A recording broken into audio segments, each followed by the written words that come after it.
Hello friends. Media mature के YouTube channel 10 में एक बार फिर आपका स्वागत है। आप देख रहे हैं अपना लोकप्रिय कार्यक्रम पीएसएल एपिसोड 18। आइए साथियों, आज का लाइव कॉलिंग कार्यक्रम पार्ट 1 स्टार्ट करते हैं। जिन भी साथियों ने 8 से सवा 8 के बीच में मिस्ड कॉल दिया है, उन सभी साथियों को इस कार्यक्रम में कॉल किया जाएगा। तो आइए आज का कार्यक्रम शुरू करते हैं। और जानकारी सबसे पहले मैं आप लोगों को दे दूं सुप्रीम कोर्ट की, कि आज 8 तारीख है। आज सुप्रीम कोर्ट में सुनवाई थी। तो आज सुप्रीम कोर्ट में क्या हुआ, तो मैं जानकारी दे दूं साथियों कि आज ऐसा कुछ भी नहीं हुआ जिसका हमें इंतजार था। मैं अभी भी, जो मेरे को डाउट है कि सुप्रीम कोर्ट में अभी तक आपका प्रपोजल नहीं गया, वो मुझे डाउट अभी भी है। क्यों? क्योंकि सुप्रीम कोर्ट में अभी भी प्रपोजल पे कोई बहस हुई नहीं, न प्रपोजल की कोई जानकारी आई। और मुझे तो ऐसा लग रहा है कि प्रपोजल चाहे तो लोढ़ा कमेटी डायरेक्ट भी पास कर सकती है, उससे कोई लेना देना ही नहीं है। क्योंकि मैं आपको बता दूं, 23 दिसंबर को रात्रि 2 बजे 4 लोगों से बात की थी। वो चारों एक जानी मानी हस्तियां हैं, उनसे मैंने बात की थी। तो जब उस समय बात हुई, मतलब किसी बात को लेकर के, आप उस समय वीडियो देखेंगे कि जो त्यागी जी के बारे में लेटर जारी हुआ था, उस पर बात हुई थी। तो मुझे यह बताया गया था कि सुप्रीम कोर्ट प्रपोजल जाएगा ही नहीं। 31 दिसंबर को प्रपोजल लगा दिया जाएगा उस कंपनी द्वारा, मतलब जिस कंपनी की मैं बात कर रहा था, जिस कंपनी के माध्यम से ये 11 सवाल जिन जो आप तक पहुंचाए गए हैं, उनके द्वारा मैं बता रहा था कि 11 सवाल जहां से आए हैं, उनके द्वारा 31 दिसंबर को प्रपोजल रख दिया जाएगा लोढ़ा कमेटी के पास। और 1 जनवरी को सेबी उस प्रपोजल को साइट पे डाल देगी अपने।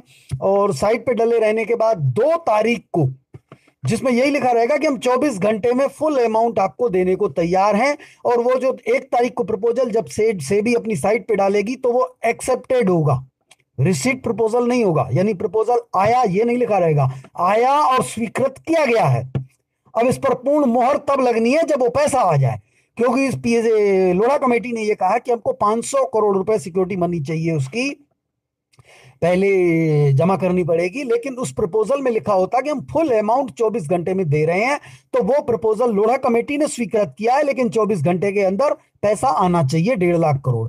तो 2 जनवरी को 1.5 लाख करोड़ की डीडी लोढ़ा कमेटी के टेबल पे होगी। और उसके बाद 3 बजे लोढ़ा कमेटी वो डीडी अपने अकाउंट में डिपॉजिट कर देगी, अपना सारा प्रोसेस कंप्लीट करके। 3:30 बजे वो डीडी कैश भी हो जाएगी, लोढ़ा कमेटी का जो अकाउंट है उसमें बैलेंस आ जाएगा। और शाम को 6 बजे तक सेबी की साइट पर आप सभी लोगों को जितना भी जिसका पेमेंट, मतलब अमाउंट बैलेंस है, वो सब विथ इंटरेस्ट मंगवाने के लिए अप्लाई कर सकते हैं। ये पोर्टल पे आ जाएगा। तो इसमें कहीं पर भी सुप्रीम कोर्ट का जिक्र नहीं हुआ कि क्या सुप्रीम कोर्ट में ये सारी जानकारी जाएगी नहीं जाएगी, उससे कोई मतलब नहीं है। हाँ, 3 तारीख को हो सकता है जाए सुप्रीम कोर्ट में, वो बात का मैटर है, उससे हमारा क्या लेना देना। क्योंकि अगर पेमेंट स्टार्ट हो जाती है तो उसके बाद कुछ भी वो लोग करते रहे। तो यानी उसमें कहीं पर भी सुप्रीम कोर्ट का जिक्र नहीं आया। इसका मतलब सुप्रीम कोर्ट में कोई जरूरी नहीं है, वो चाहे तो लोढ़ा कमेटी अपने से पास कर सकती है, लेकिन वो नहीं कर रही है अभी। यानी कहीं ना कहीं पेच है। और जहां तक मैं सुप्रीम कोर्ट की आप लोगों को बात बता दूं कि जो 4 तारीख को सुनवाई हुई या जो 8 तारीख को हुई, वो क्या हुई, उसमें मैं एक स्पष्ट आप लोगों को जानकारी दे दूं कि 20 दिसंबर तक सुब्रत भट्टाचार्य की जमानत थी। और 21 दिसंबर को उनको सरेंडर करना था। उन्होंने 21 दिसंबर को सरेंडर कर दिया। सरेंडर करने के बाद उनको फिर से खुजली जागी और 2 जनवरी को उन्होंने फिर से जमानत की अर्जी लगा दी है। 2 जनवरी को फिर से अर्जी लगा दी है। तो मुझे लग रहा है कि अब उसकी सुनवाई के लिए 8 तारीख की डेट रखी गई होगी। लेकिन 8 तारीख को डेट पे उसकी जमानत पे बहस नहीं हो पाई, या कुछ ऐसे पेज कमजोर होंगे जिसकी वजह से न तो वो एप्लीकेशन खारिज की गई है और न ही एक्सेप्ट की गई है। यानी न तो जमानत उसकी खारिज की गई, न स्वीकृत की गई है। अब हो सकता है 5 फरवरी की जो डेट दी गई है, वो 5 तारीख को जमानत पे बहस होगी, या हो सकता है इसके बीच में फिर से कोई दूसरी डेट आ जाए और फिर से जमानत पे बहस हो जाए और जमानत उनकी मंजूर भी हो जाए। तो उनकी जमानत मंजूर हो, खारिज हो, क्या इससे आपको पैसा मिलने वाला है क्या? जब नहीं मिलने वाला है तो आप इस प्रकार का समय नष्ट क्यों कर रहे हैं? आप इसका इंतजार क्यों कर रहे हैं? मैंने शुरू से आप लोगों को बताया कि आप लोगों का भुगतान से संबंधित सुप्रीम कोर्ट में कोई भी मामला नहीं है और न ही कोई गया था।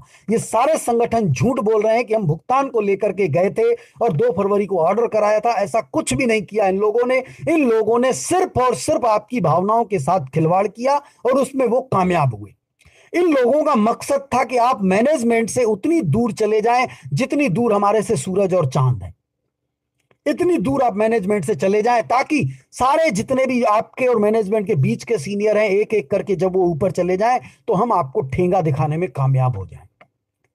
ये केवल और केवल इसलिए कर रहे थे और आप उनकी बातों में आकर के आपने 4 साल अपने नष्ट किए हैं। मैं रिक्वेस्ट करूंगा कि अब आप जागिए और आपको और किसी को पकड़ने की जरूरत नहीं है, न तो ऊपर के सीनियरों को, न मैनेजमेंट को, न किसी संगठन को। आप केवल और केवल अपने इंट्रोड्यूसर को पकड़ लीजिए।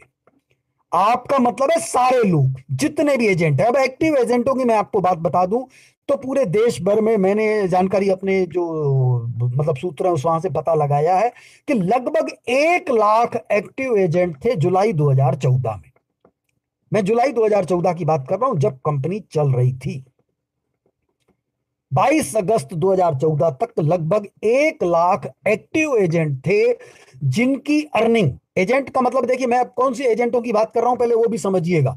मैं जिन एजेंटों की बात कर रहा हूं अभी वो सारे एजेंट फर्स्ट रैंक से ईएम रैंक तक के। जो उनके सीनियर हैं उनको छोड़ दीजिए, उनकी अर्निंग अच्छी थी और वो अलग हैं, चलिए, और वो एक्टिव नहीं है। जो नीचे वर्क करने वाले, एक्टिव का मतलब है जो अपनी बिजनेस ले आते थे और बिजनेस पे अर्निंग लेते थे। टीम की बिजनेस से जो अर्निंग लेते थे मैं उनकी बात नहीं कर रहा हूं। जो खुद का अपना बिजनेस करते थे, मेहनत करते थे, मैं ऐसे बंदों की बात कर रहा हूं। और उसमें ज्यादातर जो है मैं बता दूं 90% जो एक्टिव एजेंट हैं वो है पहली रैंक से लेके 6वीं रैंक तक, और 6वीं से 12वीं तक के 10% है। मैं जिन अब एक्टिव की बात कर रहा हूं। लेकिन अब 12वीं रैंक के बहुत सारे ऐसे बंदे होंगे जो बिजनेस नहीं करते थे लेकिन अपनी टीम का बिजनेस करवाते थे, कमीशन लेते थे, लेकिन आज उनकी एक्टिविटी खत्म है, या हो सकता है आज भी एक्टिव हो, उनसे मतलब मैं नहीं बता रहा हूं। मैं अब उन लोगों की जानकारी दे रहा हूं कि जो लोग जुलाई 2014 में, जुलाई 2014 में और अगस्त के 22 दिन, 1 तारीख से 22 तारीख तक जिन एजेंटों ने नया बिजनेस किया था और जिनकी इनकम जुलाई जुलाई 2014 की इनकम 5,000 मंथली क्रॉस थी, यानी 60,000 रुपए ईयरली कम से कम इनकी इनकम थी।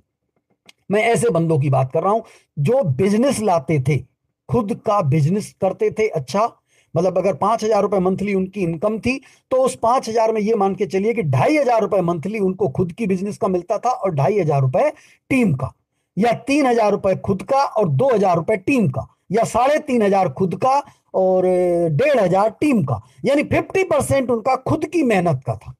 इसमें ऐसे एजेंट नहीं है जिसके में 5,000 इनकम हो और 1,000 रुपए खुद की बिजनेस का हो, 4,000 टीम का हो। मैंने उनको शामिल नहीं किया है क्योंकि मैं उसको इस समय एक्टिव नहीं मान रहा हूं कि वो उस समय उतने एक्टिव नहीं थे।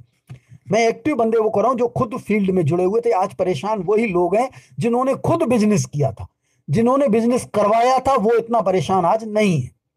तो ऐसे बंदों की संख्या देश भर में कुल 1 लाख है, और उसी 1 लाख में लगभग मान के चलिए जो ज्यादा प्रताड़ित हैं वो खींच खींच के 10,000 बंदे हैं। 90,000 बंदे इधर उधर गुमराह कर रहे हैं लोगों को, या खुद गुमराह हो रहे हैं, या संगठन के कहने पे आ रहे हैं, या शहर छोड़ के चले गए हैं।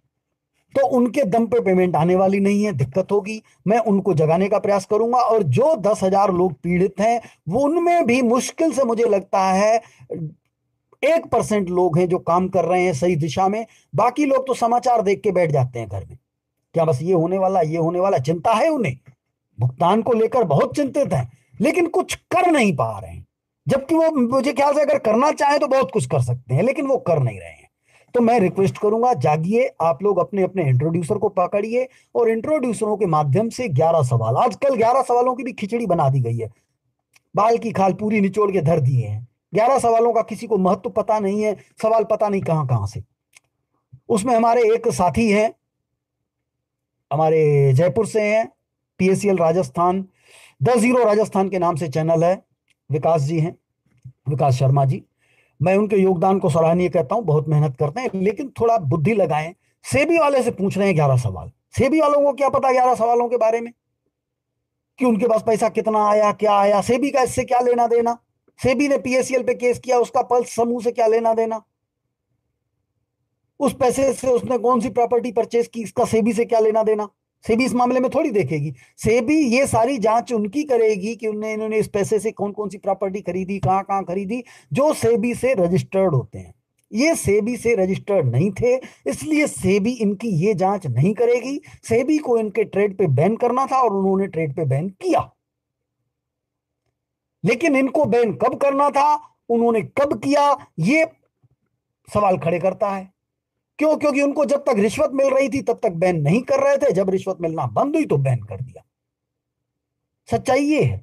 बाकी सेबी का इस बात से कोई अब लेना देना नहीं है। सेबी प्रॉपर्टी कोई भी अटैच नहीं कराएगी। सेबी ज्यादा ज्यादा इतना कर सकती है कि जो अगर नियत उसकी साफ हो। हाँ, एक बात अटल सच्चाई है कि अगर सेबी चाह ले, सेबी के अधिकारी चाह ले, तो 24 घंटे में कंपनी 1.5 लाख करोड़ रुपए लोढ़ा कमेटी के पास जमा करा देगी।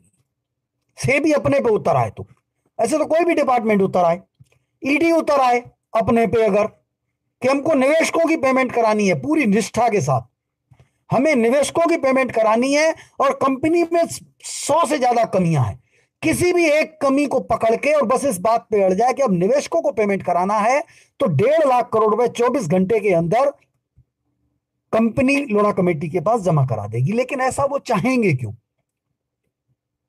ऐसा अगर वो चाहते, अगर ऐसी उनकी निष्ठा होती, तो ये देश में समस्याएं उत्पन्न नहीं होती। ये केवल पीएससीएल का मैटर नहीं है, किसी भी कंपनी में इस प्रकार की समस्याएं उत्पन्न नहीं होती। सीबीआई चाह ले तो भी हो सकता है, 24 घंटे के अंदर कंपनी 1.5 लाख करोड़ रुपए लोढ़ा कमेटी के पास जमा करा देगी, अगर सीबीआई चाह ले। सीबीआई नहीं कहेगी कि 1.5 लाख जमा करो। सीबीआई जो कंपनी की 100-150 कमियां हैं, उनमें से किसी एक कमी को लेकर के निष्ठा के साथ खड़ी हो जाएगी। हम रिश्वत नहीं लेंगे भैया, या तो आप कस्टमरों की पेमेंट करो, नहीं तो हम इसमें घसीटेंगे तुमको, क्योंकि ये कमी है आप में और इसमें आपको इतनी बड़ी सजा होनी है कि 1.5 लाख करोड़ आपको मामूली दिखेगा, तो वो पेमेंट करेंगे। लेकिन ऐसे सीबीआई भी नहीं चाहेगी। अरे सीबीआई और ईडी और सेबी को तो छोड़िए, एक आपके नजदीक का पुलिस स्टेशन, एक थाना इंस्पेक्टर रैंक का व्यक्ति, जो थाना इंचार्ज होता है वो इंस्पेक्टर होता है। जो थाना इंचार्ज जिसमें ट्रिपल स्टार लगे होते हैं, वो इंस्पेक्टर रैंक का बंदा होता है। इसको इंस्पेक्टर कहा जाता है, इंस्पेक्टर ऑफ थाना, या थाना इंचार्ज कहा जाता है, थाना प्रभारी, उसे दरोगा भी कह सकते हैं। वो व्यक्ति जो थाना अध्यक्ष भी कहते हैं, उसको टीआई कहते हैं, थाना इंचार्ज। वो व्यक्ति अगर चाह ले,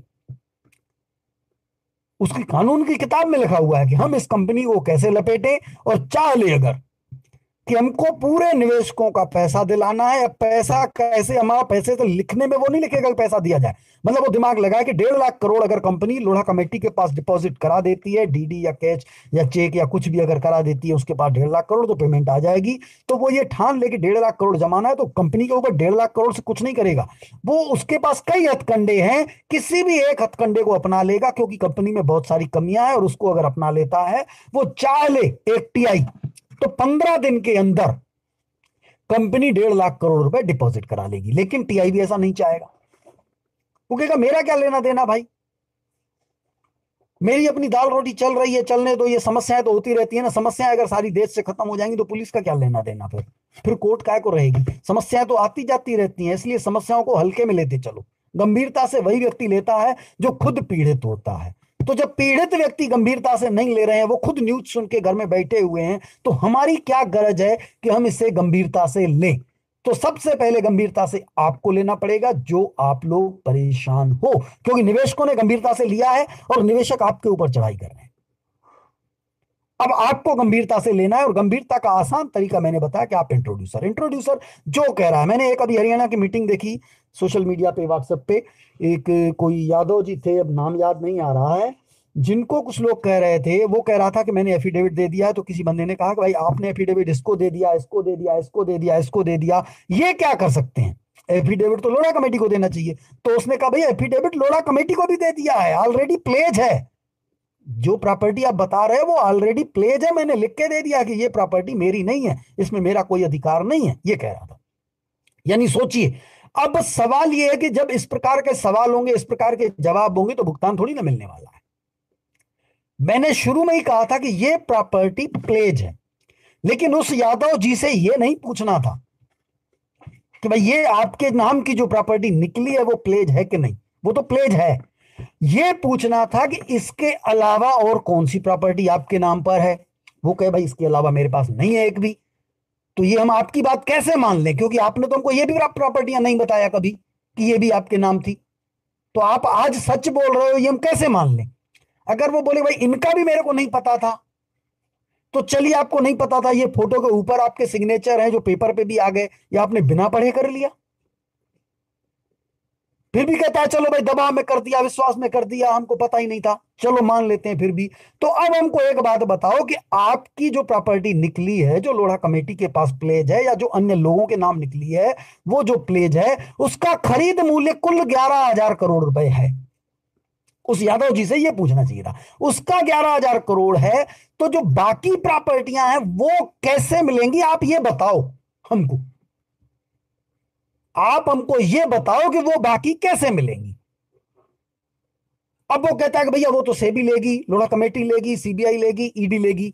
तो भैया ईडी के पास एक जूनियर जाएगा, पहली रैंक का एजेंट जाएगा, जाओ आप देखिए, आओ देखें कागज, जाओ ईडी के पास जब्त करा के दिखाओ कितने दिन में कराओगे। वो बोलेगा मैं भैया ये कराना तो आपको पड़ेगा, नहीं तो फिर जैसा हम बोल रहे हैं आप ऐसा करो। क्योंकि आप ऐसा बोलोगे कि लोढ़ा कमेटी करेगी, तो भैया आप करा दो। आप लोढ़ा कमेटी के पास जाओ, मेरे को मत ले जाओ, आप जाओ लोढ़ा कमेटी से करा के आओ, देखें भला करा के दिखाओ। या तो हमको आप ये बता दो कि 3.25 लाख प्रॉपर्टियां किसके नाम पर हैं। तो जिसके नाम पर है ये पता कौन बता सकता है, वो मैनेजमेंट बता सकता है।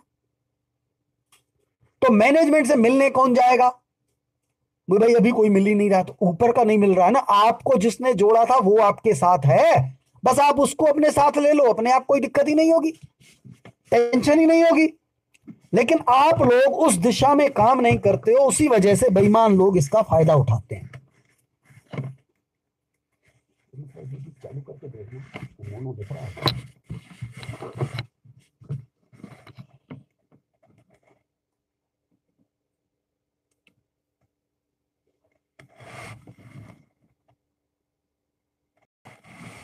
और एक बात मैंने आज और देखी, और एक बात मैंने आज और देखी, और एक बात मैंने आज और देखी।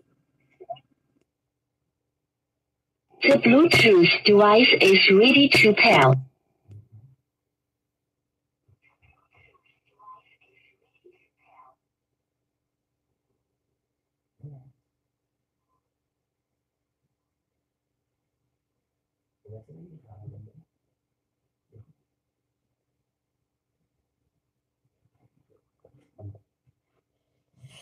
तो मैं आप लोगों को बता दूं, मैंने एक और सोशल मीडिया पे फोटो देखा, ये शायद 4 तारीख का था, जिस दिन सुप्रीम कोर्ट में डेट थी। सुनंदा कदम मैडम थी, सुप्रीम कोर्ट के बाहर का फोटो था। और उस फोटो में जो चेहरे थे, वो चेहरे आप थोड़ा गौर से देख लीजिए, वो सारे चेहरे आप गौर से देख लीजिए, और उन चेहरों में देखने के बाद बताइए कि जब आप ऐसे चेहरों को आगे लेकर के या उन चेहरों के भरोसे अगर भुगतान के लिए बैठे हैं, तो क्या आपको पॉसिबल है कि भुगतान मिल सकता है। क्या वो चेहरे आपको भुगतान दिलाने के लिए लड़ रहे हैं। क्या आपको नहीं लग रहा कि वो चेहरे जो हैं वो भंगू द्वारा वहां पर बुलवाए गए हैं। उन चेहरों में कुछ लोग तो ऐसे हैं जो महीने में 3 बार भंगू से मिलते हैं। तो वो आपको अगर भुगतान दिलाना चाहे तो एक दिन में दिला सकते हैं। वो तो फिर उनको कोर्ट का चक्कर लगाने की क्या जरूरत है।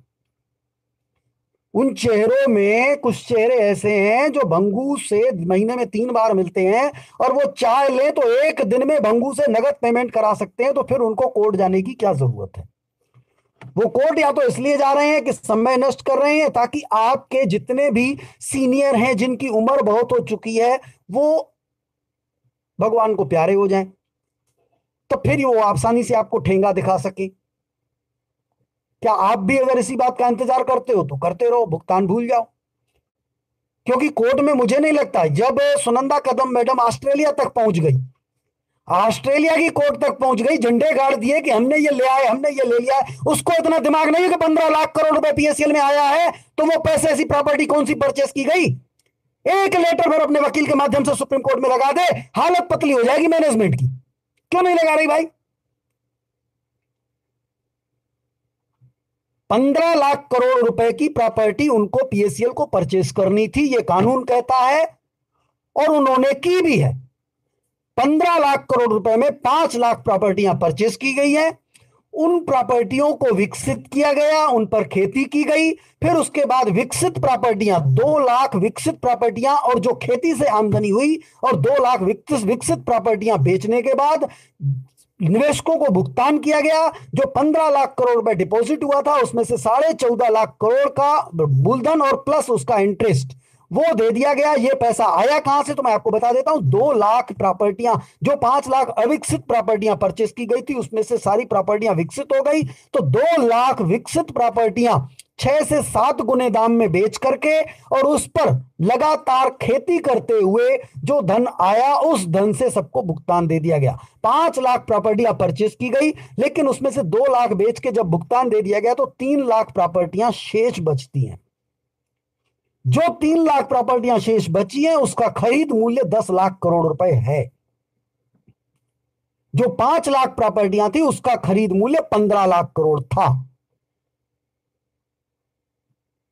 तो 10 लाख करोड़ रुपए के खरीद मूल्य की प्रॉपर्टियां कंपनी के पास होनी चाहिए, वो प्रॉपर्टियां गायब हैं। जिसमें से कुल 11,000 करोड़ रुपए के खरीद मूल्य की प्रॉपर्टी लोढ़ा कमेटी के पास है, जिसकी संख्या 29,088 है। शेष 3.25 लाख प्रॉपर्टियां गायब है।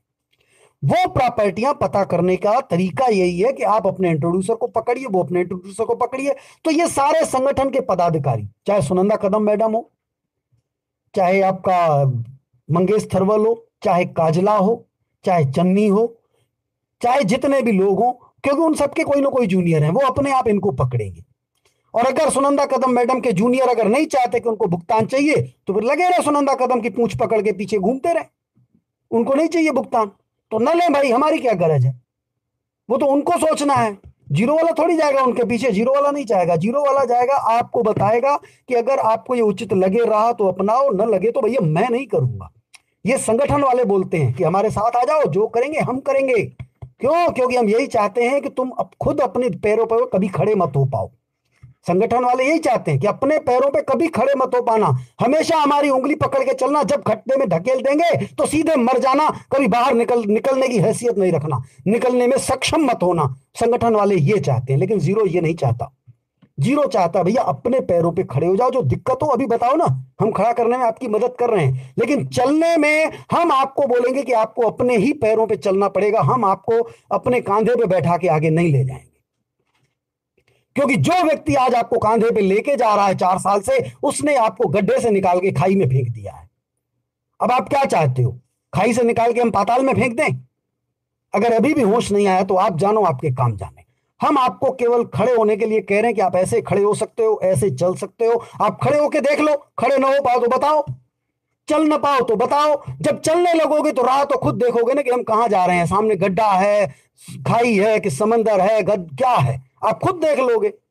लेकिन मैं आपको नहीं लेके जाऊंगा। मैंने आपको राह बता दी। मैंने आपको 11 सवालों को लेकर के या जो कंप्लेन को लेकर के आप लोगों को जगाया कि भाई आप ये काम करो। तो क्या आप लोग अपने इंट्रोड्यूसर पे दबाव बनाने में कामयाब हुए कि नहीं हुए? आप खुद देख लो। अगर कामयाब नहीं हो पाए हो तो फिर मेरी राह गलत है, इसका मतलब मान लो। इसका मतलब मैंने गलत बोला था कि आप खड़े हो पाओगे इस प्रकार। लेकिन अगर आपके इंट्रोड्यूसर पे दबाव बन गया है तो फिर समझो रहा तो सही है। तभी तो इंट्रोड्यूसर आपको ये कह रहा है ना, भाई जीरो वाले के कहने पर मत आओ, सब आपस में लड़ोगे, सब आपस में लड़ा रहा है, आप भी किसी के सीनियर हो। पहले कभी उसने कहा था कि आप भी किसी के सीनियर हो?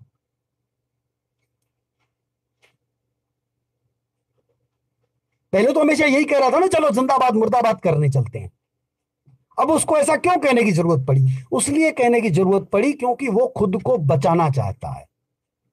और आप भी उसकी बात सुन लिया। आप उसको कहना चाहिए था भाई चलो हम भी किसी के सीनियर हैं। तो आप क्या, आपको ये चिंता सता रही है कि मेरा जूनियर मेरे को मारेगा, इसलिए आप मेरे को ये रास्ता बता रहे हो कि आप ये जानते हो कि हम आपको ठोकने आए हैं, आप खुद को बचाने के लिए बोल रहे हो।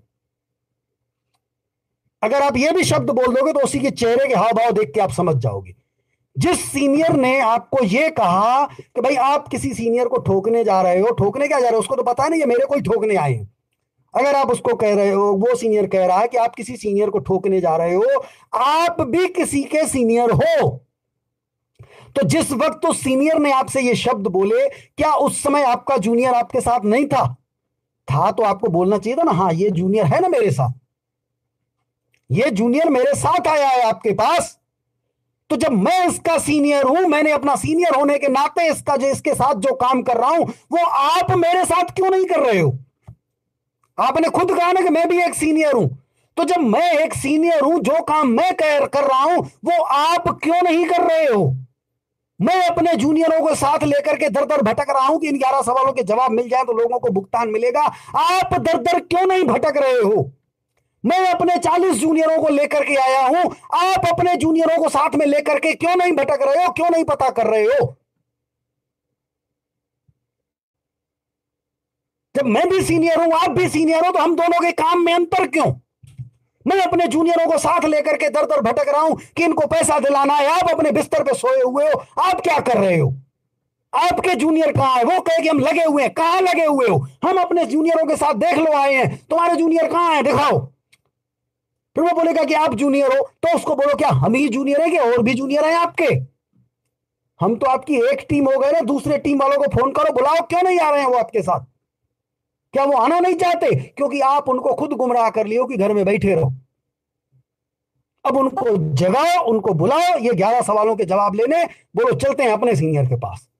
फिर जब वो सीनियर भी बोले कि भाई हमको भी ठोकोगे तो तुम भी किसी के सीनियर हो, तो उसके सामने भी आप यही रखो, भाई आप ही ने खुद कहा कि आप भी सीनियर हो, हम भी सीनियर हैं, तो जो काम हम कर रहे हैं वो आप क्यों नहीं कर रहे हो?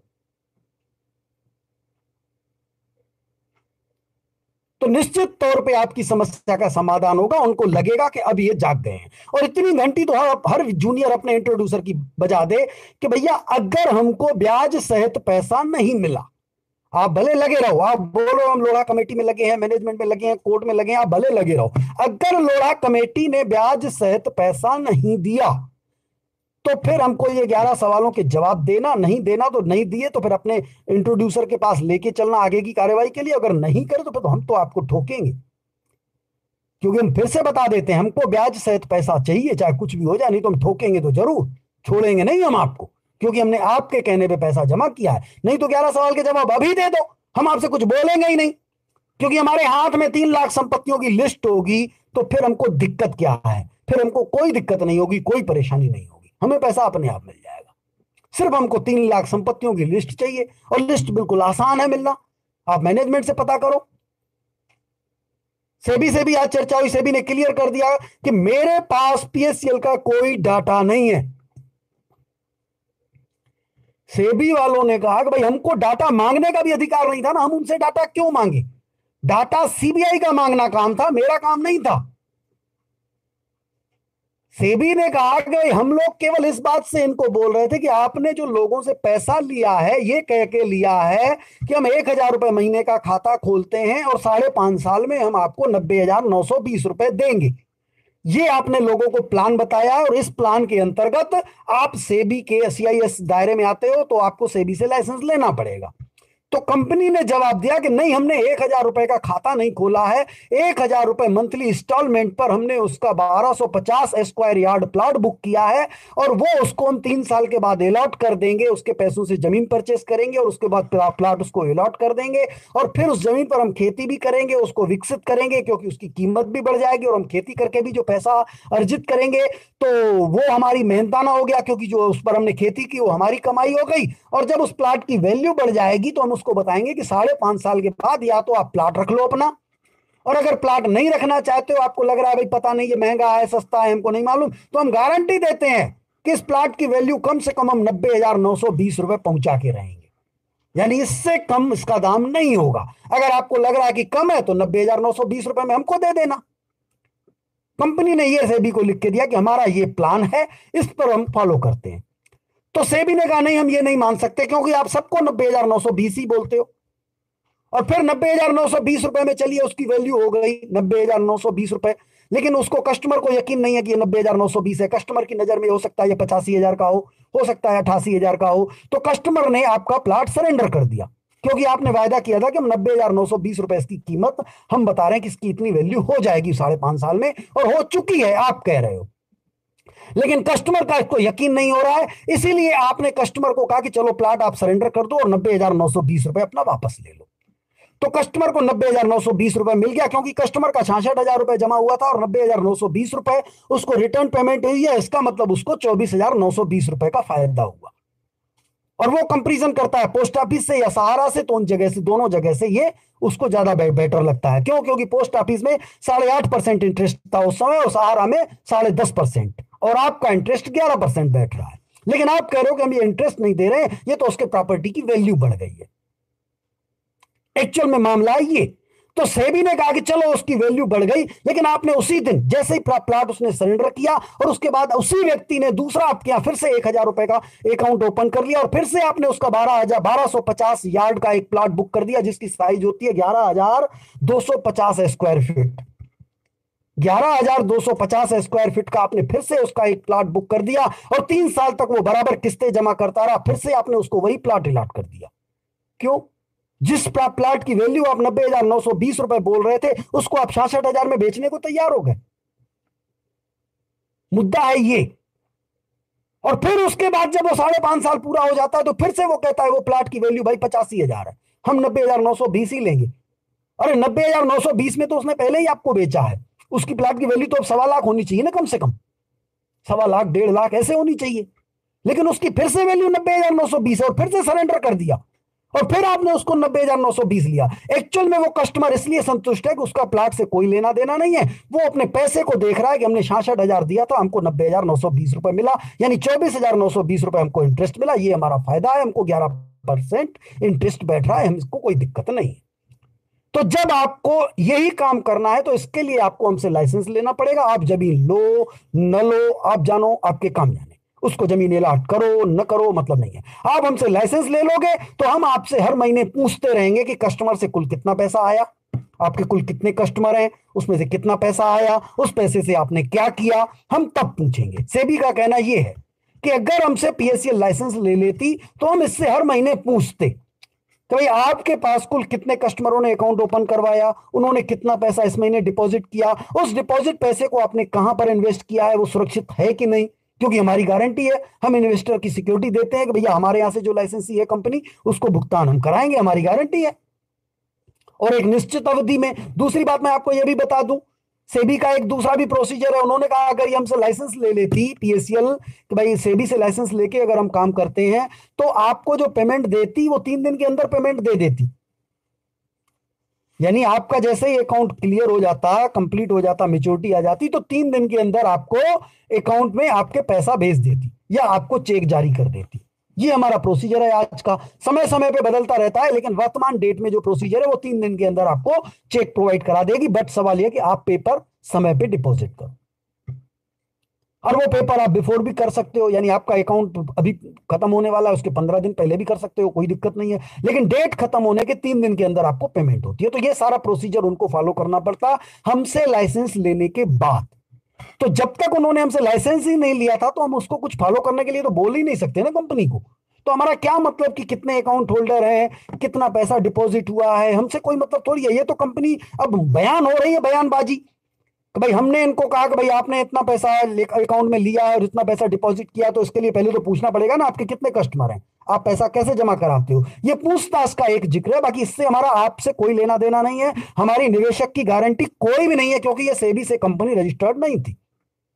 अब रजिस्टर्ड थी आरओसी से, तो आरओसी कहती है भैया हमने कभी गारंटी तो मतलब ही नहीं है, हमने तो कंपनी उसने बनाई और हमने लाइसेंस दे दिया। भाई आप कंपनी बनाओ, कंपनी चलाओ। अब आपको कोई उधार दे रहा है, आपके यहाँ प्लाट बुक करा रहा है, तो वो जाने, उसका काम जाने। उसके लिए फिर कंज्यूमर कोर्ट है। भाई आप उसके कस्टमर बन गए, आपने प्रोडक्ट उसके यहाँ खरीद रहे हो, लेकिन आपने प्रोडक्ट खरीदने के बजाय प्रोडक्ट बुक किया है। बुक किया यानी आपका सारा धन उधर चला गया, प्रोडक्ट आपके हाथ में नहीं आया। अगर प्रोडक्ट आपको बाद में कंपनी नहीं देती है, तो आप कंज्यूमर कोर्ट जाओ। उसमें कंपनी क्या करेगी, कंपनी का कोई लेना देना नहीं है। उस समय का प्रोसीजर ही है। जो आज की डेट में है वो रियल एस्टेट एक्ट है, अलग से वो कानून बना हुआ है, उसके लिए भी प्रोसीजर यही है कि अगर आपके साथ धोखाधड़ी होती है तो गवर्नमेंट की कोई गारंटी नहीं है, सिर्फ उसके खिलाफ कार्रवाई करने का अधिकार है। गारंटी नहीं है कि हम पैसा दिलाएंगे। आप आज की डेट में भी अगर किसी रियल एस्टेट कंपनी में पैसा दे देते हो एडवांस, और वो आपको जमीन नहीं देती, फ्लैट नहीं देती या मकान नहीं देती, तो आपको गवर्नमेंट की जिम्मेदारी नहीं होती है। रियल एस्टेट कानून का मतलब ये नहीं होता कि गवर्नमेंट आपको पैसा दे देगी। कानून का मतलब होता है कि आपके साथ उसने फ्रॉड किया, गलत किया, तो अब उसके खिलाफ कार्रवाई की जाएगी, खत्म बात। पैसा आपको मिले न मिले उसकी कोई गारंटी नहीं है। पैसा उसके पास होगा तो लेंगे, नहीं रहेगा तो आपने दिया क्यों, मत नहीं देना चाहिए था। आप उसका देख लो प्लाट कहां पर है, आप उससे एग्रीमेंट कराओ, जमीन उसकी देख लो कहां पर है, वो प्लेस करा लो जमीन, वो आप जानो, आपके काम जाने। आपको थोड़ी गवर्नमेंट ये कहती है कि आप किसी के यहां प्लाट बुक कराओ। गवर्नमेंट कहती है कि आप सीधा प्लाट परचेस करो, पेमेंट दो, उसी समय सब कब्जा ले लो। या बुक कराओ तो फिर उसके लिए जाओ ना आप रजिस्ट्रार के यहां, जो उसका प्लाट है वहां पर जानकारी दे दो ना कि भैया इसकी इतनी जमीन है और इतनी जमीन हमारे नाम पे इसने बुक कर दी है, अब ये दूसरे व्यक्ति को ये बेच नहीं सकता, आप इतनी जानकारी दे दो। रजिस्ट्रार करेगा कोई कार्रवाई नहीं, कुछ भी नहीं, रजिस्ट्रार आपको भी कहेगा मेरा मतलब नहीं आपने क्यों किया, लेकिन आपने उतना इंटीमेशन दे दिया, तो इसका मतलब ये होता है कि अब कभी भी अगर वो आपके साथ धोखाधड़ी करेगा, आप कोर्ट चले जाओगे तो रजिस्ट्रार को वो जवाब देना पड़ेगा कि ये जमीन जब इसके नाम पर थी और यहां पर थी, तो फिर आपने इनकी बुक, इनकी मतलब दूसरे को बेचने क्यों थी। कम से कम आपका इतना दायित्व तो बनता है कि आप इस व्यक्ति को इत्तला दे देते कि भैया वो जो आपको प्लाट जो बुक किया वो प्लाट तो ये बेच रहा है, तो उसमें आपकी कुछ सेफ्टी हो जाती। बाकी गवर्नमेंट इस बात की जिम्मेदार नहीं है। जो जिम्मेदारी के कारण होते हैं पहले वो समझिए कि जिम्मेदारी किस किस धारा के अंतर्गत कहां कहां पर गवर्नमेंट जिम्मेदारी लेती है। उसके लिए सीधा सीधा है, जो कंपनी सेबी से रजिस्टर्ड है, जो कंपनी आरबीआई से रजिस्टर्ड है, उसमें गारंटी होती है, वो भी केवल मूलधन की, ब्याज की गारंटी वहां भी नहीं होती है कि आपको केवल मूलधन मिलेगा, और उसमें भी 90 दिन के अंदर जो आपने इन्वेस्ट किया उसकी कोई गारंटी नहीं होती है। यानी अगर आप कोई क्लेम ठोकने जा रहे हो आरबीआई के ऊपर कि भैया आपसे रजिस्टर्ड कंपनी की हमारा पैसा खा गई है और आज 8 जनवरी है, तो आरबीआई जो आपको पेमेंट देगी कोशिश करेगी कि आज तक का पूरा आपको ब्याज सहित भी भुगतान दे दे। लेकिन अगर सामने वाली पार्टी भाग चुकी है, डूब चुकी है, उसके पास एक भी रुपए नहीं है, तो आप गवर्नमेंट के ऊपर जो क्लेम करोगे तो गवर्नमेंट आपको उसी गारंटी का पैसा देगी जो आपने 8 अक्टूबर के पहले पैसा जमा किया है। 90 दिन में जो पैसा जमा किया वो नहीं देगी गवर्नमेंट। वो कहेगी भैया वो तो अभी उनके प्रोसेस में था ना, उनकी सिक्योरिटी भाई कितना पैसा आया हम लोगों का था, लेकिन 8 अक्टूबर के पहले उसने जो भी पैसा डिपॉजिट किया है उसका रिकॉर्ड हम लोगों ने ले लिया है। अगर हमने नहीं लिया है तो ये हमारी गलती है, उसकी कीमत हम चुकाएंगे, और हमने रिकॉर्ड ले लिया है तो मतलब हमने सिक्योरिटी जमा करवा दी है और आपको हम पैसा दे देंगे, ये कानून कहता है। तो आप कानून को भी समझें, उसी दिशा में काम करें। बाकी वर्तमान में तो साथियों बिल्कुल समझिए, चाहे सुप्रीम कोर्ट में जितने भी लोग लगे हुए हैं सिर्फ और सिर्फ गुमराह करने के लिए लगे हुए हैं। मुझे ताज्जुब होता है जब एक एक करके परत खोल के मैं जब ये पेपर खोलता हूं तो मुझे ताज्जुब हो रहा है कि मैं खुद गुमराह हो रहा था ना, मैं खुद गुमराह हो रहा था। आप लोग तो हो रहे थे, चलिए, मेरे को तो इतनी सारी जानकारी होने के बाद भी मैं तो खुद गुमराह हो रहा था। मैं तो आज अपने ऊपर मुझे ताज्जुब होता है कि मैं ये सब विश्वास कैसे कर लिया, मैंने उस समय ये सब क्यों नहीं खंगाले। पर कम से कम इतना तसल्ली देता हूं अपने जूनियरों को कि भैया मैंने उस समय नहीं किया, मैं अभी आपके साथ हूं, मैं लगा हुआ हूं, और बिल्कुल चिंता मत करें, आपको ब्याज सहित भुगतान दिलाने की मेरी गारंटी है। लेकिन जिस दिन आपको ये लगने लगे कि मैं गलत दिशा में जा रहा हूं, मुझे ठोकने से बिल्कुल मत चूकना, क्योंकि आपने धोखा खाया है, और उस धोखे की वजह यह है कि मैंने अपने सीनियरों पर विश्वास किया, मैंने मैनेजमेंट पे विश्वास कर लिया, उसकी वजह यह है। आप सीधा सीधा जिम्मेदार मेरे को ठहराना और किसी को नहीं, अपने को जिम्मेदार कभी मत समझना। मैं अपने जूनियरों को क्लियर बोलता हूं, तो मेरे जूनियर बोलते हैं ठीक है भाई आप हमारे साथ लगे हुए, चिंता नहीं है, हमको आपके ऊपर विश्वास है। लेकिन मैं अपने जूनियरों को कभी ये नहीं बोलता हूं कि आप ऐसा मत करो, वैसा मत करो, ये इधर बहला रहा है वो बोला। मैं उनको खुद बोलता हूं ये अपने विवेक इस्तेमाल करो कि आपने जो पैसा लिया है वो पैसा सुरक्षित कैसे रह सकता है। हम लोग विश्वास में थे आज तक, हमें ये पता ही नहीं था कि ये हो रहा था, लेकिन जिन लोगों को पता था उन लोगों ने पहले क्यों नहीं बताया। जब संगठन बना तो हम लोगों ने खुद संगठनों का सपोर्ट किया कि चलो हमारे लिए लड़ रहे हैं। हमको तो ये पता ही नहीं था कि ये बंगू ने खड़े किए और मैनेजमेंट से दूर करने के लिए ये संगठन तैयार किए गए कि हम लोग सही दिशा में कहीं न चले जाएं। ये सब एक एक करके परतें अब खुलती जा रही हैं, तो अब हमको भी अपने ऊपर महसूस हो रहा है, और इसीलिए मैं लगा हुआ हूं कि हमको कुछ भी हो जाए, क्योंकि मेरी सोच साथियों कुछ भिन्न प्रकार की है। मेरी सोच ये है कि जिस समस्या से हम जूझ रहे हैं, हमें सिर्फ उस समस्या का समाधान नहीं बल्कि दोबारा ऐसी समस्या उत्पन्न न हो, हमें ऐसा कार्य करना चाहिए। और ऐसे जाबाज मुझे लगता है मिलेंगे नहीं मुझे, बहुत ही कम, ना के बराबर कोई मिल गया तो मिल गया। बाकी मुझे नहीं लगता कि ऐसे मेरे जैसे सिपाही मिलेंगे जो मेरे साथ आए और इस प्रकार की आगे लड़ाई लड़े।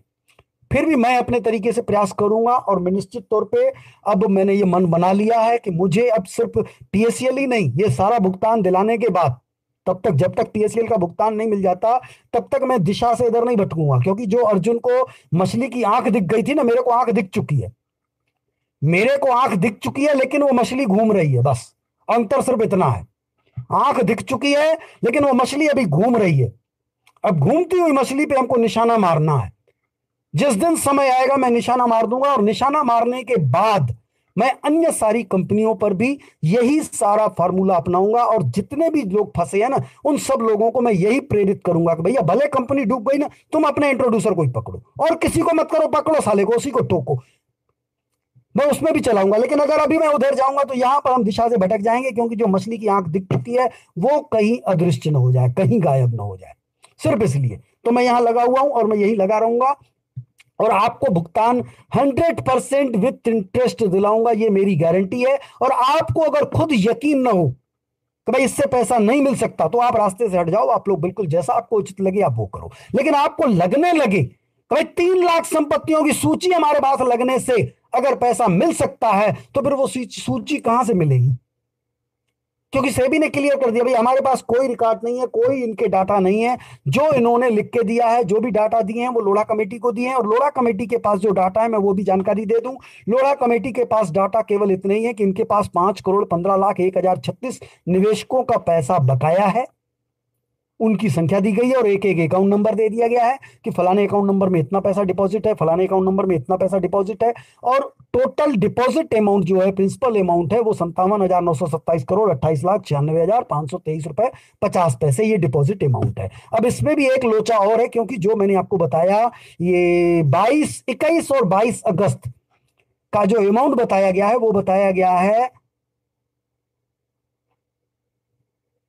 8,000 करोड़ रुपए, शायद जहां तक मुझे याद आ रहा है, क्योंकि मैंने 1-2 वीडियो में पहले बताया भी है कि 8,000 करोड़ रुपए इनका इसमें डिपॉजिट हुआ है एक दिन में, ये 2 दिन में 8,000 करोड़ रुपए। तो क्या 8,000 था या 800 करोड़ था? नहीं, 800 करोड़ है। एक मिनट साथियों, शायद यहां कहीं लिखा हो, एक मिनट देख लेते हैं। मैंने आप लोगों को बताया हुआ है वैसे पहले, चलिए मैं उसकी बाद में बात करूंगा, मैं देख लूंगा। मैंने बताया हुआ है 800 करोड़ ऐसे कुछ है, वो 2 दिन का। तो उसमें थोड़ा मेरे को कंफ्यूज हो रहा है कि उसमें पैसा कुछ ज्यादा है। पैसा इसलिए ज्यादा है क्योंकि हमारी ब्रांच से ही उसकी अपेक्षा पैसा, मतलब मान के चलिए कि लगभग 5% पैसा हमारी ब्रांच से गया है। तो जब 5% हमारी ब्रांच से गया, तो क्या कुल 20 ब्रांचें थी क्या 21 और 22 अगस्त को बिजनेस करने वाली? 386 ब्रांचें थी।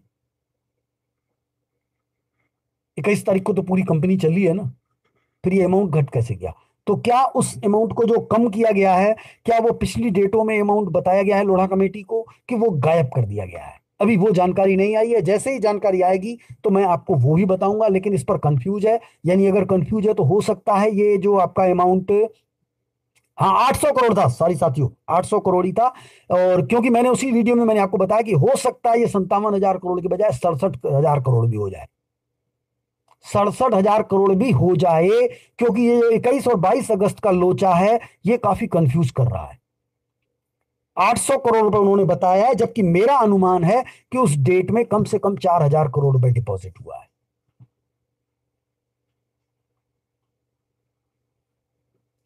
वो इसलिए मैं बता रहा हूं क्योंकि लगभग 40 से 45 करोड़ रुपए, 40 से 45 करोड़ रुपए हमारी ब्रांच में डिपॉजिट हुआ है। तो जब एक ब्रांच में हमारी में 40 से 45 करोड़ रुपए डिपॉजिट हुआ है उन 2 डेट्स में, तो अगर 20 ब्रांचों का टोटल लगाएं तो 800 करोड़ होता है। 386 ब्रांचें थी। हालांकि वो पेमेंट, सच्चाई ये है कि वो पेमेंट बांट दी गई है, क्योंकि वो कंपनी में कोई जमा नहीं हुई, वो पेमेंट कर रहे थे, मैं उसको डिनाई नहीं कर रहा हूं। लेकिन सच्चाई है कि पैसा डिपॉजिट तो डिपॉजिट माना जाएगा ना, जो पेमेंट दी गई है वो तो माइनस है ना, उसमें प्रिंसिपल अमाउंट उन्होंने लिखा है ना क्लियर। तो हम लोगों को इनके गिरेबान में पकड़ना है, और हमारे पास इन्होंने एक बहुत बड़ा पॉइंट दे दिया है। अब 3-4 पॉइंट आ गए अगर आप इनको पकड़े। एक, त्यागी जी ने जो लिख के दिया कि 15 लाख करोड़ रुपए डिपॉजिट हुआ है, तो कानून ये कहता है कि जितना भी पैसा डिपॉजिट हुआ है आपको उसकी प्रॉपर्टी परचेस करनी थी। अब त्यागी जी ने कहा कि भाई वो तो लोगों को पैसा भी देना था, तो पैसा प्रॉपर्टी सेल करके देना था ना। आपने जब प्रॉपर्टी सेल की, हम उसकी डिटेल बाद में देख लेंगे, आपने क्या क्या खरीदा पहले हम वो देख लें। भाई जिस प्रकार से आपने एक होटल खोली है और वहां पर आप खुद नहीं जाते हो, कभी कभार जाते हो, तो आप हिसाब किताब ये देखोगे कि भैया जिसको सब्जी खरीदने की जिम्मेदारी थी, आप उसको ये बोलोगे कि भैया आपने सब्जी कौन कौन सी, इस तारीख को कितनी सब्जी खरीदी, इस तारीख को कितनी खरीदी, वो तो सर उन्होंने बेच दी, खत्म कर दी। खत्म कर दी ना, लेकिन खरीदी कितने की थी वो तो लिखना चाहिए ना। भैया आपने सब्जी कितने की खरीदी थी, वो कितने की बिकेगी वो मैं बाद में देखूंगा। कि आपने 500 की सब्जी खरीदी थी, फिर उसमें तेल मसाला डाल के वो 1200 में बिकी। भाई 500 की खरीदी थी, 200-300 का तेल मसाला और लग गया, 800 में पड़ी, 1200 में बिकी। तो वो हम 1200 बाद में देख लेंगे, पहले हमको ये बताओ कि तुमने 500 में क्या क्या खरीदा वो बता दो। तो ठीक उसी प्रकार हमको ये 15 लाख करोड़ की प्रॉपर्टी कौन कौन सी, कहां कहां, किस किस के नाम पे परचेज की गई, ये पूछने का हक मैनेजमेंट के माध्यम से पूछिए, अपने इंट्रोड्यूसर के माध्यम से मैनेजमेंट से। अगर इसका जवाब नहीं देता, अगर आपका इंट्रोड्यूसर सपोर्ट नहीं करता, तो आपको उसके खिलाफ कार्रवाई करनी पड़ेगी। आप उसके खिलाफ कार्रवाई करोगे तो निश्चित तौर पर आपको सफलता मिलेगी। और दूसरा पॉइंट यही है कि जो 21 और 22 अगस्त को जो पैसा डिपॉजिट हुआ है, ये आप भी सच्चाई जानते हो, हम भी जानते हैं, ये यूट्यूब पे ज्यादा नहीं बताना चाहिए, लेकिन सच्चाई है कि ये पॉइंट हमारे लिए प्लस है कि अगर कंपनी ने 800 करोड़ बिका है, चलिए हम मान लिया 800 करोड़ है, 21 और 22 अगस्त इन 2 दिनों में जब 800 करोड़ आया, तो वो 800 करोड़ कंपनी ने कहां रखा है, वो कंपनी क्यों नहीं बता रही है? क्या ब्रांच में 800 करोड़ रुपए रखने का अधिकार है इनको? किस ब्रांच में रखा था भाई? क्या एक ब्रांच में अगर 40 करोड़ रुपए हमारी ब्रांच में आ गया, तो 40 करोड़ रुपए ये लोग ब्रांच में रखे क्यों थे कैश? अब ये कहेंगे कि बैंक में अकाउंट प्लेस था, तो क्या प्लेज अकाउंट में पैसा जमा करना जुर्म है? जमा तो आपको करना है ना। अब कहेंगे कि हमको पेमेंट देनी थी, क्योंकि हम अकाउंट में जमा करते तो फिर पेमेंट कैसे करते? तो आपने 22 अगस्त को पेमेंट क्यों नहीं दी किसी को? 23 अगस्त को क्यों नहीं दी? 24 अगस्त को क्यों नहीं दी? क्योंकि जो आपने पेमेंट दी है वो तो आपने अक्टूबर 2015 में दी है, नवंबर 2015 में दी है, दिसंबर 2015 में दी है। 800 करोड़ आपके पास आ गए थे 22 अगस्त 2014 को, तो 1.5 साल बाद तक आप पेमेंट बांट रहे थे। क्या कोई आपके पास लेने नहीं आया पैसा? जिस व्यक्ति का 2013 में खाता खत्म हो गया था, भाई किसी व्यक्ति का 2000, हाँ ये बात भी साथियों मैं विशेष करके ध्यान रखूंगा, हाँ जिन लोगों की मेच्योरिटी डेट 22 अगस्त 2014, 20 अगस्त मान लीजिए, 22 ना करिए, 21 और 22 अगस्त की डेट है इनकी, जो 800 करोड़ रुपए इन्होंने बताया कि हमारे पास आया है। तो जिन लोगों की 20 अगस्त 2014 के पहले की मेच्योरिटी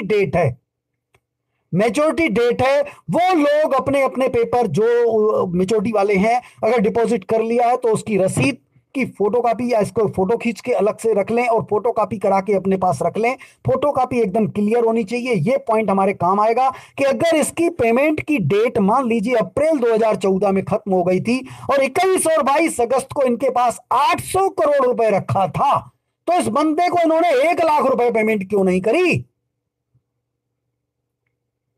और उसके बाद जिस बंदे की अक्टूबर 2015 में पेमेंट की मेच्योरिटी डेट आती है, उस बंदे को इन लोगों ने नवंबर 2015 में पेमेंट दे दी। पेमेंट कौन से पैसे से दे दी? जो पैसा 22 अगस्त 2014 को, यानी आज से 1.25 साल पहले उस समय से आया था, उससे पैसे से दे दिया। ये सारे पॉइंट इन लोगों को जेल भेजने के लिए काफी होंगे, क्योंकि इस पॉइंट के मथे केवल हम ये नहीं करेंगे, हम ये बोलना चाहेंगे कि इन्होंने जो 21 और 22 अगस्त को जो 800 करोड़ रुपए कलेक्शन हुआ था, वो सारा का सारा 800 करोड़ रुपए इन्होंने नक्सलियों को दे दिया। अब नक्सलियों से ये थोड़ा थोड़ा करके पैसा ले रहे थे वापस, क्योंकि नक्सली इन्हें जितना देते थे उतना भैया फलाने को देना, चलो ले जाओ, तो ये नक्सली इनको पैसा देते थे वापस और फिर ये लोगों में पैसा बांटते थे। ये हमारे लिए पॉइंट बहुत ही मजबूत होगा कि भाई 21 और 22 अगस्त को जो पैसा आया, वो पैसा अक्टूबर 2015 या नवंबर 2015 में कैसे बटेगा? क्योंकि बांटना था, पैसा तो अलमारी में रखे तो बढ़ेगा नहीं, या तो बैंक में होता, फिर अक्टूबर 2015 में बैंक से निकलता तो समझ में आता चलो भाई बैंक में रखा था। ये कहना है कि ब्रांच में कैश रखा था, लेकिन हम कहेंगे नहीं, ब्रांच में नहीं था, ये पैसा नक्सलियों के पास था। हम इस मुद्दे पे भी आगे बढ़ेंगे तो इनको फांसी का तख्ता दिखेगा और वो तख्ते से हटने के लिए आपको ब्याज सहित भुगतान करेंगे। लेकिन अगर आप इस दिशा में नहीं बढ़ोगे कि नहीं हम ये नक्सलियों का नाम हम कैसे दे सकते हैं, हमारे पास क्या सबूत है, तो फिर भैया पहले आप सबूत ढूंढते रहो, पैसा भूल जाओ। क्यों? क्योंकि भंगू ने कभी सोचा क्या कि हम इनसे हम सबूत पूछेंगे, लोग हमसे सबूत मांगेंगे, प्रॉपर्टियों का सबूत आप मांग रहे हैं क्या लोगों से, भंगू से? जब आप वो नहीं मांग पा रहे हो अभी तक, न पहले जब पैसा डिपॉजिट किया कुछ नहीं मांगा, तो आपको कुछ न कुछ तो ऐसा पकड़ना पड़ेगा जिससे आपका भुगतान सुनिश्चित हो जाए और बिना खर्चे के। इस पॉइंट पे अगर आप लोग सब अड़ जाओ ना, तो दुनिया की कोई ताकत भंगू को फांसी से नहीं बचा सकती। सिर्फ भंगू नहीं, हर ब्रांच का मैनेजर फांसी के फंदे पे झूलेगा। 5,000 लोग जो मैंने गिने हैं ना, उसमें 4,500 लोग उम्र कैद की सजा भुगतेंगे और 500 लोगों को फांसी होगी। जो मेन मैनेजर होगा उसको फांसी होगी, अन्य जो एम्प्लॉय होंगे उनको उम्र कैद होगी, बच नहीं सकते।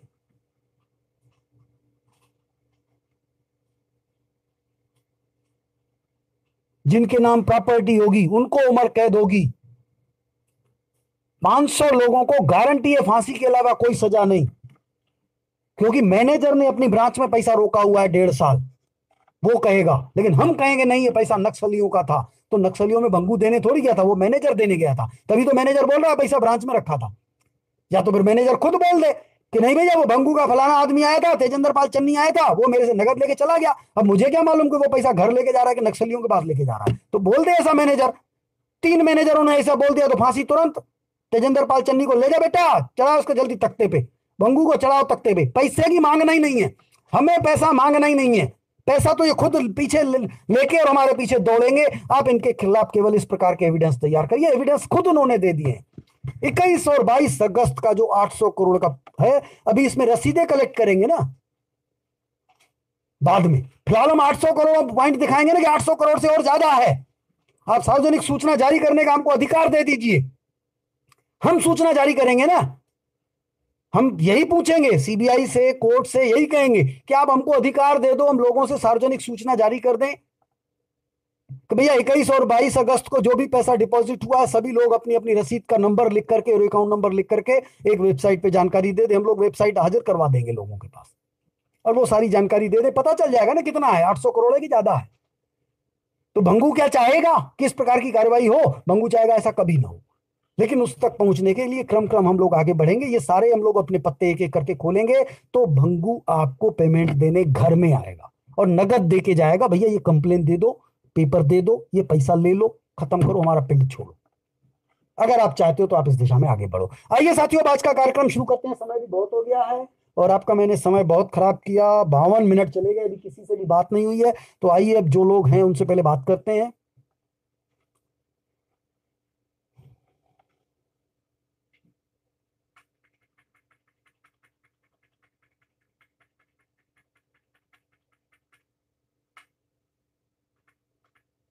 सबसे पहले भीकाजी गर्दे जी, हिंगोली महाराष्ट्र से।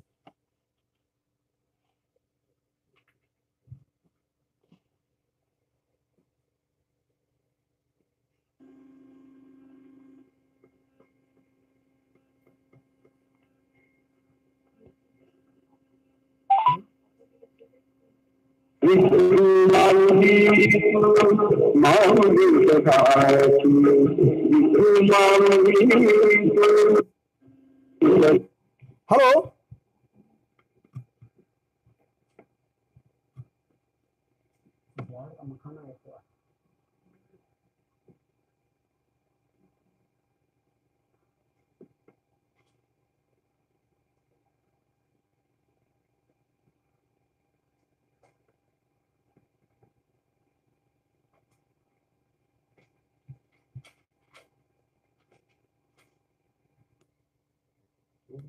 चलिए इनका फोन कॉल रिसीव नहीं हो पाया साथियों, तो समय भी बहुत हो रहा है, तो चलिए 5 मिनट का ब्रेक ले लेते हैं। 5 मिनट के ब्रेक के बाद पुनः उपस्थित होते हैं अगले कार्यक्रम में और शेष बचे हुए सभी लोगों से अगले कार्यक्रम में बात करेंगे। तब तक के लिए सभी साथियों को शुभ रात्रि, गुड नाइट, जय हिंद, जय भारत।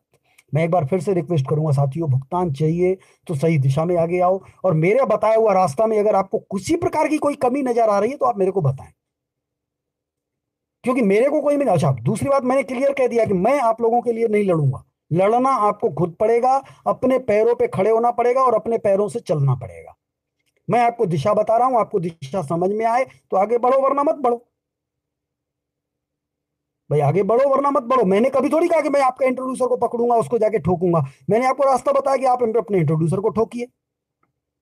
मैंने यही संदेश अपने जूनियरों को भी दिया है भाई। चैनल के माध्यम से मैंने अपने किसी भी जूनियर को यह कहा क्या कि आप मेरे को मत ठोको। मैंने अपने जूनियरों को भी कहा कि इसी दिशा में आप मेरे पास भी आओ, मेरे से भी आप ये 11 सवाल लेके आओ, मेरे पास भी जवाब मांगो। या तो मैं आपको जवाब दूंगा, अगर मेरे पास जवाब नहीं होगा तो मैं जवाब दिलाने के लिए अपने सीनियर के पास लेके चलूंगा। अगर मैं न चलूं, मैं आपके साथ सहयोग न करूं, तो आप मुझे ठोको। और यही मैसेज मैंने अपने सीनियरों को भी दे दिया कि भैया तैयार रहो, हम आएंगे। और हम गए, उनको दिया, उन्होंने सपोर्ट किया।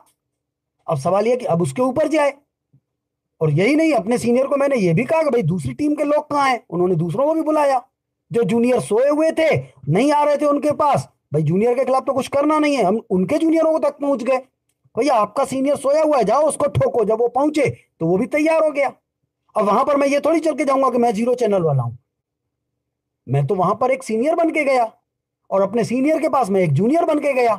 मेरे पास भी सीनियर ने यही सब सवाल किए, लेकिन जब मैंने बोला अपने हिसाब से तरीके से, फिर वो आगे बढ़ा, हमारे साथ आया। हमें कोई ठोकने की जरूरत नहीं पड़ी। लेकिन जब कभी कोई सपोर्ट नहीं करेगा, हम उसको ठोकेंगे। और अपने जूनियरों से भी कहता हूं कि अगर मैं सपोर्ट नहीं करूं तो आप मुझे ठोको। और मुझे पहचानना है कि मैं कौन हूं, तो बस समझ लो कि मैं आप ही का सीनियर हूं। आपको ज्यादा इधर उधर भटकने की जरूरत नहीं है। आप मुझे चेहरा देखना चाहते हो तो मैं बता रहा हूं। मान लीजिए अमित गर्ग जी है, अगर मेरा चेहरा देखना चाहते हो तो मैं अमित गर्ग को बता देता हूं तो भैया मैं अमित गर्ग जी, मैं आपका सीनियर हूं। वही भड़वा सीनियर हूं जिसने आपको मैंने जोड़ा था। मैं वही सुअर हूं जिसने पीएसएल में आपको जोड़ा था। अब नहीं पहचान पा रहे हो, आपकी गलती है। मैं तो आपको बता रहा हूं कि मैंने आपको जोड़ा था। मैंने आपको, मतलब इतना बड़ा नीच और कमीना आदमी हूं कि मुझे पहले से ही पता था कि मैं आपका पैसा डुबाने जा रहा हूं। लोगों को गुमराह करने के लिए आपको मैंने इस्तेमाल किया, आपके कंधे पे बंदूक चलाया। अब आप ईमानदार हो तो मेरी टांगे तोड़ने आओ, और बेईमान हो तो फिर सुअर की औलाद तो तुम खुद भी हो। इसका मतलब अगर बेईमान हो तो फिर सुअर खुद भी हो, तो फिर मेरे सुअर होने ना होने से क्या फर्क पड़ेगा। मैं वही सुअर हूं जिसने आपको जोड़ा था। अब आपने उस सुअर को नहीं पहचानते हो तो ये आप जानो, वो आपकी कमी है, उसमें मैं कुछ नहीं कर सकता। मैं आपको जगा रहा हूं, आप जाग, अगर ईमानदार हो तो जागोगे, बेईमान हो तो कभी नहीं जाग सकते। क्योंकि बेईमान की दिमाग में पहले ही यही योजना बन रही है कि लोगों का पैसा कैसे डुबाना है और लोगों को कैसे गुमराह करना है। अगर ईमानदार हो तो अपने सीनियर को ठोकने आगे आ जाओगे, क्योंकि पैसा उसके कहने पे निवेशकों का जमा करवाया था। बाकी मैं तो वही सीनियर हूं आपका जिसने आपको जोड़ा था, और अपने दिमाग में यही था कि मैं आपको गुमराह कर रहा हूं, आपके कंधे पे बंदूक चला रहा हूं, गरीबों का पैसा फंसा रहा हूं।